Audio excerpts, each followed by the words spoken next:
வரைக்கும் அவனுக்கு wheezing complaint இருந்தது. நாங்கள் நிறைய ஹாஸ்பிட்டல் போயிட்டு அவனுக்கு அட்மிட் பண்ணி தான் பார்த்தோம். எப்போ போனாலும் அவனை ஐசியூவில் வைப்பாங்க. டாக்டர் என்ன சொன்னாங்க, இந்த பையனுக்கு வந்து பிறந்ததுலேருந்தே இருக்கிறதுனால அவன் வந்து ஒரு 8 வயசு வரைக்கும் அந்த மாதிரி தான் இருப்பான், நீங்கள் நல்லா பார்த்துக்கோங்க, அதிகமாக சளி பிடிக்கிறதுக்கு விடாதீங்க அப்படின்லாம் சொன்னாங்க. அப்போ நானும் ஒரு பயத்தோடையே தான் இருப்பேன் எப்போவுமே. அவன் எங்கேயுமே விட மாட்டேன், எங்கேயுமே வெளியெல்லாம் கூட்டிகிட்டு போக மாட்டேன். அதுக்கப்புறம் நான் பிஸ்னஸ் வாய்ப்பு எடுக்கிறதுக்கு ஒரு 2 வாரத்துக்கு முன்னாடி ஹாஸ்பிட்டலில் பல்லட ஜிஹெச்சில் அட்மிட் பண்ணிட்டோம். அப்போது எங்கள் அக்கா வந்து இந்த வாய்ப்பு எடுத்திருந்தாங்க. அப்போ அவங்க மூலியமாக தான் நான் ப்ராடக்ட் எடுத்து என் பையனுக்கு கொடுக்கும்போது 10 நாள்லேயே அவனுக்கு சரியாயிடுச்சு.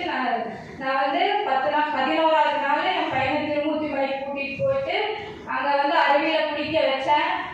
என் பையனுக்கு சரியாயிடுச்சு. உங்களோட ப்ராடக்ட் வந்து நல்ல ப்ராடக்ட்டு, நீங்கள் வந்து எடுத்து யூஸ் பண்ணுங்கள். என் பையனுக்கு வந்து நான் கவாஸ், ஐஸ் வாஷ், காஃப் மீல், ரோலான் இந்த மாதிரி நிறைய ப்ராடக்ட் கொடுத்தேன். சரியாயிடுச்சு அவன் சாப்பிட்டு.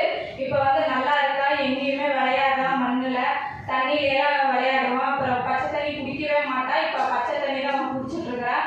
ஸ்கூலுக்கு போகிறான். நானே தம்பி எங்கேயும் போகாத அப்படின்னு சொன்னாலும் போமா, நம்மளோட ப்ராடக்ட் இருக்கு, சரியாயிடும் அப்படின்னு சொல்லி அவனே எடுத்து குடிச்சுக்குவான். காய்ச்சல் வந்தால் விலோகாட்டிசவன் எடுத்து போட்டுக்குவாங்க. சளி பிடிச்சா அவங்களே காஃபி குடிச்சுக்குவாங்க. கீழே வந்து விளையாண்டு விழுந்துட்டாங்கன்னா உண்டு கீழே எடுத்து போட்டு எல்லாமே அவங்களே பார்த்துக்கிறாங்க. இப்போ நான் எதுவுமே அவங்களுக்கு கொடுக்கறதில்ல. தம்பி நீ ப்ராடக்ட் எடுத்து சாப்பிட்டியா அப்படின்னு கேட்டால் எனக்கு சாப்பிட்டோம்மா, நீ எனக்கு டெய்லி சொல்லாதம்மா, நானே சாப்பிட்டுக்குவேன் அப்படின்னு சொல்லி சொல்கிறான்.